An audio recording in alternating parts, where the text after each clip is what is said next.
Tahun 1998 adalah titik balik penting dalam sejarah modern Indonesia. Udara terasa tegang, campur aduk antara kesulitan ekonomi dan kekesalan politik. Krisis keuangan Asia menghancurkan rupiah, membuat harga kebutuhan pokok melambung tinggi. Bagi keluarga biasa, belanja harian menjadi perjuangan. Jalan-jalan menjadi panggung demonstrasi besar-besaran yang dipimpin mahasiswa, menuntut reformasi. Tekanan memuncak pada 21 Mei 1998. Dalam sejarah kita, Presiden Soeharto mundur setelah 32 tahun berkuasa. Tapi sejarah bukan garis lurus, ia adalah jaring kemungkinan.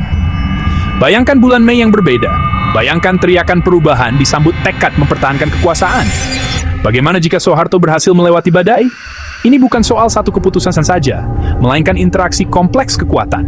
Kesetiaan militer, manuver politik, dan pertaruhan ekonomi. Keputusan itu akan membentuk ulang tatanan politik, ekonomi, dan kehidupan ratusan juta orang. Ini adalah eksperimen pemikiran untuk memahami konsekuensi dari satu keputusan monumental.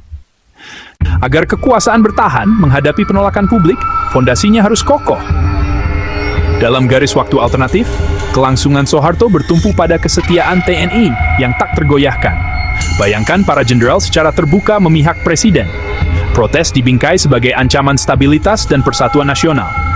Dukungan militer meredam perbedaan pendapat di tingkat jalanan. Di luar barak, dukungan elit politik dan bisnis menjadi krusial. Mereka menjaga privilege dalam kerangka Orde Baru. Kesepakatan, danai, langkah populis sebagai imbalan perlindungan kepentingan. Koalisi kekuatan dan modal kroni membentuk benteng tangguh. Pemerintah mensubsidi kebutuhan pokok secara agresif.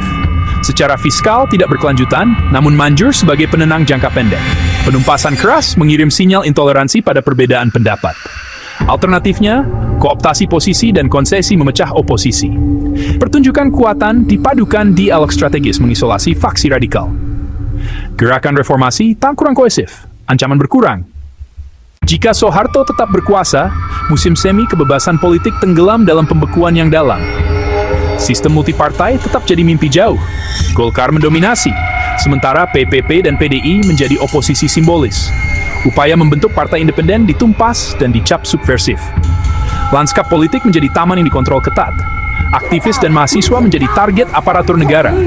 Penghilangan, penangkapan sewenang-wenang, dan sidang rekayasa makin lazim. Media kembali dikendalikan dan disensor ketat. Institusi checks and balances lemah dan tunduk pada eksekutif. Pemilu dikelola untuk hasil yang dapat diprediksi, bukan kehendak rakyat. Oposisi bergerak ke bawah tanah.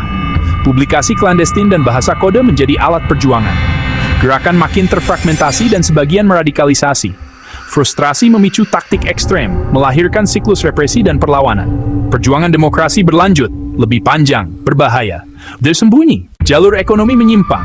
Stabilitas jangka pendek mengalahkan reformasi struktural. Obat IMF, pemotongan subsidi, liberalisasi, penutupan bank, ditolak.